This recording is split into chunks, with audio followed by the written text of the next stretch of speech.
easy to handle, effective. The handgun is the ideal weapon for both defensive and offensive close-quarter man-to-man combat fighting.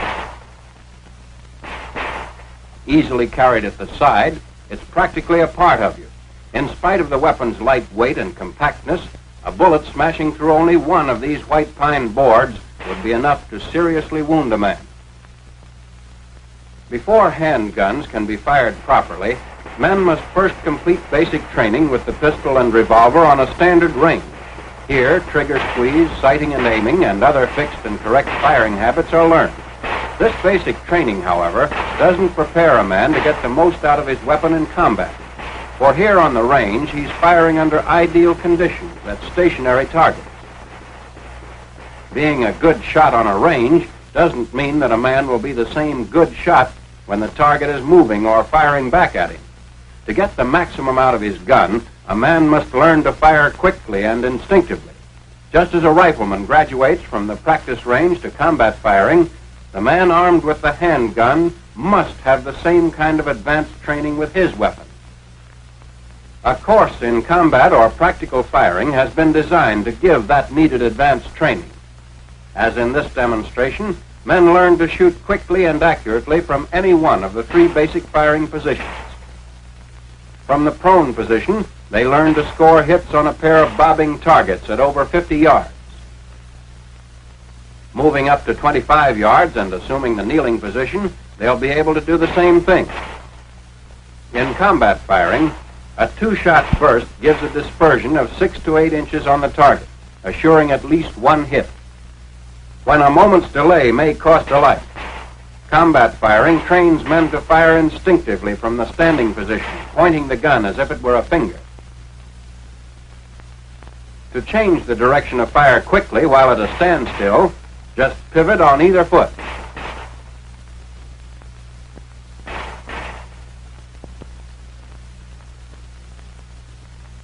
When moving forward, it may become necessary to change direction and fire from a walk if the target suddenly appears on the flank. This is combat firing, quick, automatic, and accurate. Now let's follow a small group of men who've just finished basic training with the pistol as they're taken through a course in combat firing. Safety precautions apply here too. The first thing you always do is inspect and clear your piece. When that's been done, you're ready to proceed. One of the most important things in combat firing is the correct grip on the gun stock. So we'll take that up first. Fit the pistol in the crotch of the hand and take a firm, tight grip on the weapon. The barrel should be in direct alignment with the forearm.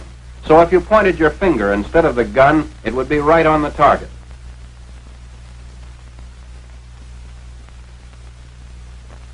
If the weapon is held a little to the right or to the left in the hand, the barrel will not line up with the forearm and shots will miss.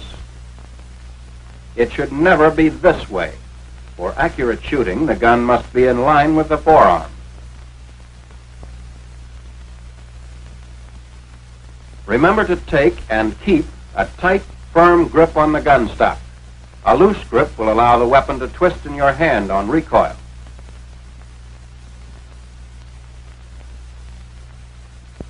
Keep practicing this rigid grip until it's done automatically.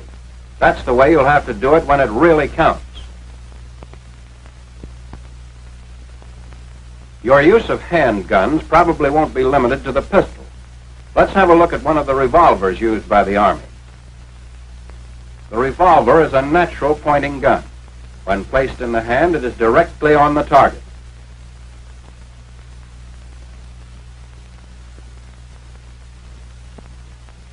The pistol, however, due to its stock design, requires a slight upward cocking of the wrist to bring it in line with the target. After a little practice, this adjustment will become instinctive. Greater accuracy with either the pistol or the revolver can be obtained by using a two-handed grip. Simply hold the gun firmly with the right hand. Place the butt in the palm of the left hand and close the fingers around it. The two-handed grip can also be reversed for left-handed shooters. In such cases, the gun is held in the left hand and the right hand serves as the support. The two-handed grip is used in both the prone and kneeling positions. It provides a very comfortable, steady shooting platform and will give the maximum number of hits on the target. Now let's watch these men as they practice. The mistakes they make are natural, and you can profit by their errors. Later, there will be several other opportunities to apply the two-handed grip in the prone and kneeling positions. After the one- and two-handed grips have been mastered, the group is introduced to the three basic firing positions. First, prone. Although it takes the longest to assume, it's the steadiest to fire from. And in this position, the body presents the smallest target to the enemy. As prone is best of the three basic firing positions for steady and accurate long-range firing, it should be practiced until it can be assumed quickly and easily. There's no set or definite way to get into it as to body angle, legs, or heels. Just lie as flat as the terrain will permit with the gun extended. When in the prone position, additional time should be spent practicing the two-handed grip. For if the gun is not held correctly, you won't hit the target no matter how steady the firing position. When your instructor is satisfied with your proficiency in the basic prone position, he may allow you to practice more spectacular maneuvers. A neat trick is rolling out of place and into better cover after each burst of shots. This serves to confuse the enemy and keeps him from guessing your location. The second basic position in combat firing is kneeling. Like prone, kneeling offers a relatively small target and at the same time is very steady. It's easy to get into. Just drop down on one knee and extend the gun. You can fire while down on either knee as long as you're well balanced.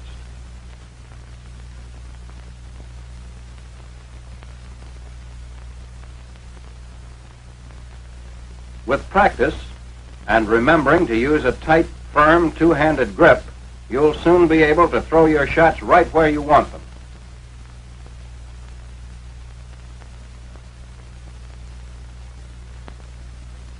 It's a good idea to alternate knees, for in combat the terrain and cover will decide which one will be best to use. Learn every movement so it can be done smoothly and promptly without having to think about it. Now for the standing or point firing position. Place the feet in a natural position, ready to move in any direction. Face the target, knees flexed, with the trunk bent slightly forward in a crouch. Hold the arm straight, with the wrist and elbow locked. Then, using the shoulder as a pivot point, raise the gun to eye level. In the point firing position, do not use the gun sight. Fire instinctively point blank in the general direction of the target. When not actually firing, the gun should be carried in the ready position, slightly extended and centered between the knees at about a 45-degree angle from the body. Raised pistol, the position taught in basic training, may affect accuracy when combat firing. As the gun is pushed forward and the arm reaches full extension, the force of the shove causes the wrist to snap and the muzzle of the gun drops. Shooting from the hip may look good, but it isn't practical for combat. The main reason is that you can't see whether your gun is on the target in that position. Then, too, if you lock your elbow to form a 90-degree angle between the forearm and the upper arm, you're off balance when you shoot at high targets.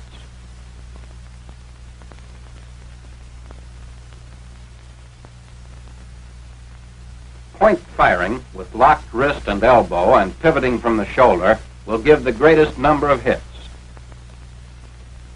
Here's an alternate position which some shooters find more comfortable. The elbow is held flexed or bent instead of being locked straight.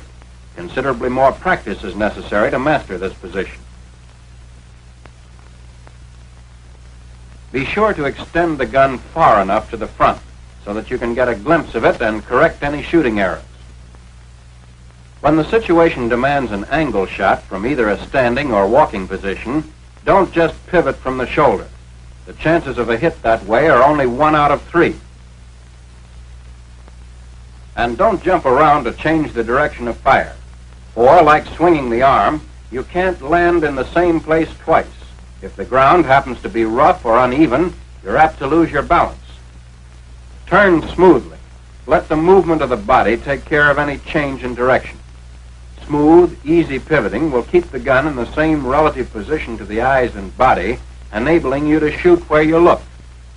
Pivot on either foot, whichever brings you into the best firing position. When pivoting, bring the gun up to eye level during the time the body is changing direction. Point firing depends on doing everything quickly, smoothly, instinctively. Practice all the things you've learned over and over again until they become as natural and effortless as breathing.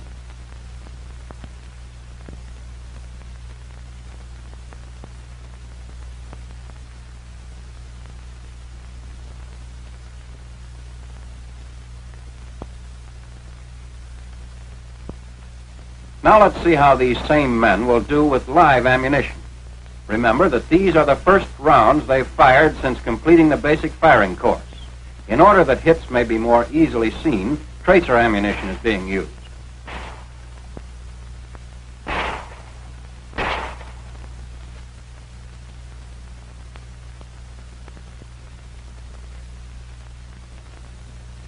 Each target appears for only a short time, so shooting must be rapid as well as accurate. A burst of 2 shots assures at least 1 hit.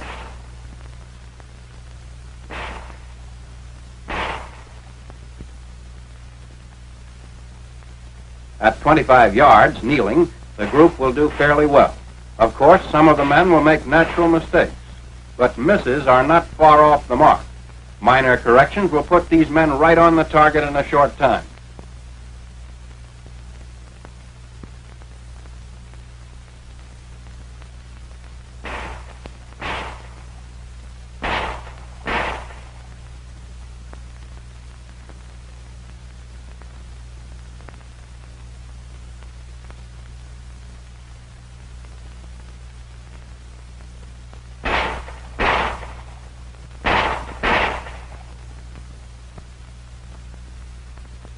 With point firing, it's best to start close to the target and work gradually back as speed and accuracy increase. Watch this next man. After firing at the first target, he'll relax and change his grip on the gun, missing the second target completely.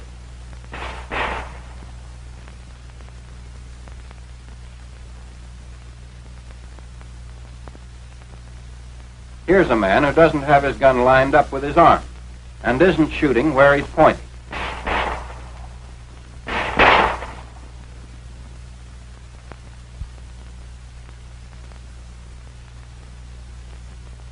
This man, however, is using a tight grip and has the gun aligned with his forearm.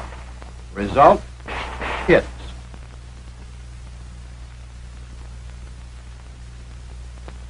For teaching large groups of men combat or practical firing, a regular pistol range can be easily converted. The main requirements are a firing line at 50 yards and replacing the conventional bullseye targets with 2 bobbing targets placed 8 feet apart for each firing point. When practicing the kneeling position, the pistol stands at the 25-yard line can be used to simulate obstructions over which to fire. The gun should never be rested directly against them or anything else when firing. If additional support is needed, rest the hand or arm against the solid object, but never the gun itself. For practicing point firing, shoot from the 15-yard line. Allow no more than 2 steps forward to maintain the safety angle. Point firing will require more practice than firing from either the prone or kneeling positions. Courses of instruction should be designed to provide additional time for the standing position. To test judgment as well as marksmanship in a realistic setting, Little Berlin or Tokyo installations may be used for small advanced groups. To avoid being picked off by snipers, the man being tested drops into prone at 50 yards. As he moves forward, he takes advantage of all cover, keeping constantly on the alert, since targets may be rigged in windows and around corners.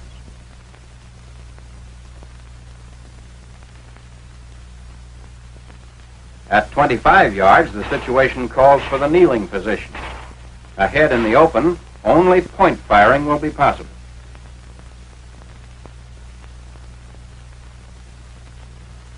This is combat firing. Quick, instinctive. The kind of training that can mean the difference between his life and yours.